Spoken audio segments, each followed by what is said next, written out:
노마드 한국사 제19강 고려의 경제 전식과 조세, 공납, 역을 모두 징발할 수 있는 노급과 시급이 아니라 조세만 징별할 수 있는 관료전을 계승한 것이다. 전식과와 과전법의 차이. 전식과는 전지와 시지 모두 주지만 과전법은 전지만 주게 된다. 전식과는 전국의 토지를 대상으로 하지만 과전법은 경기도만 대상으로 한다. 여기서 전지는 농지를 말하며 시지는 임야를 말합니다. 과전법은 조선시대에 시행된 것입니다. 전식과의 발달 과정. 시경이가 계목주를 경문이에게 준다. 역분전. 왕건이 건국 공신에게 부여한.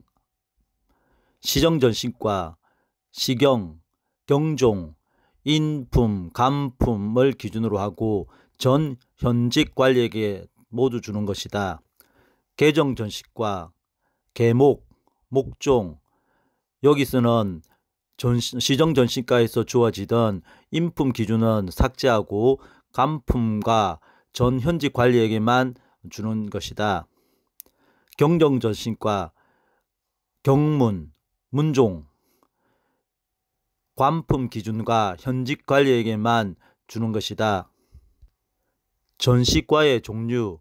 과전, 일반 토지, 세습 불가.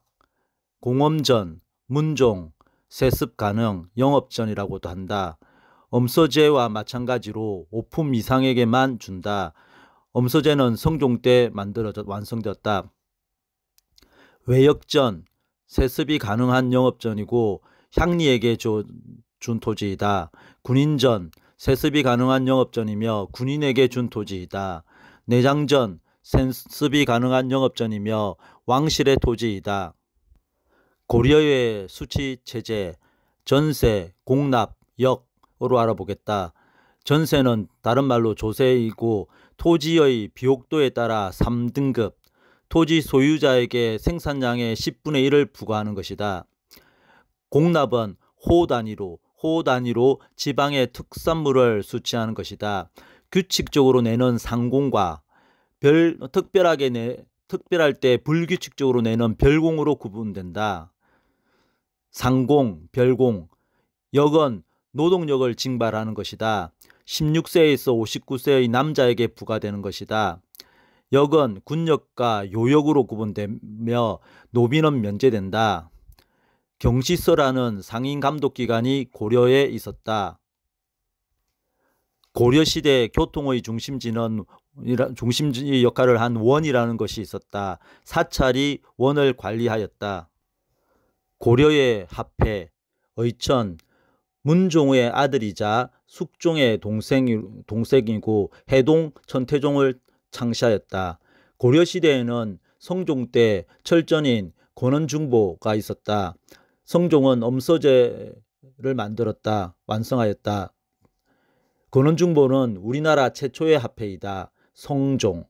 숙종 때 의천의 건의로 만들어진 은병인 활구, 동전인 사만통보와 해동통보, 동국통보 등이 주조되었지만 상품 화폐 경제의 미발달로 제대로 유통되지 않았다.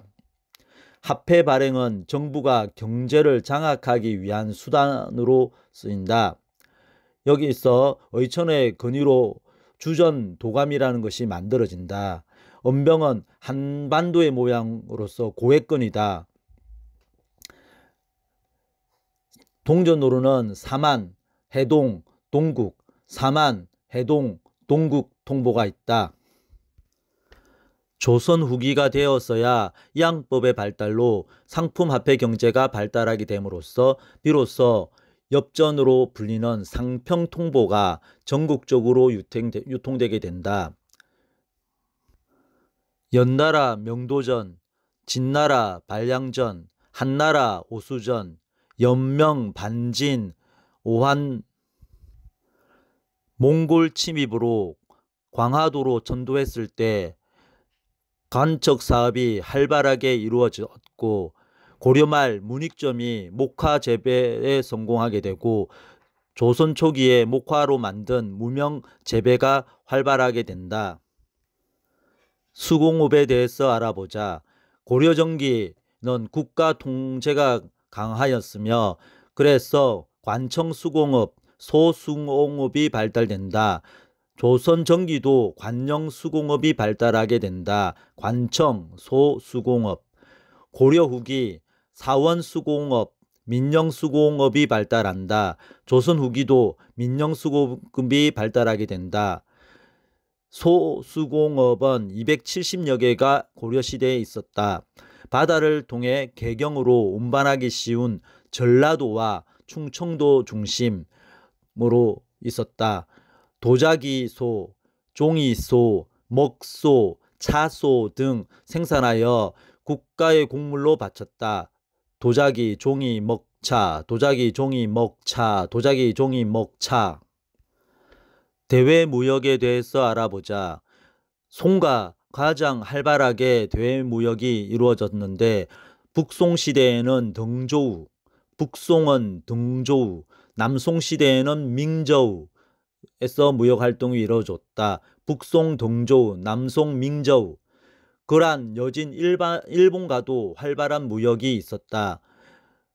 무역항으로는 벽난도가 유명한데 이슬람 상인들도 벽난도에 출입하였고 금주, 지금의 마산, 금주, 마산이 가장 중요한 무역항이었다. 벽난도와 금주가 가장 중요한 국제무역항이었다.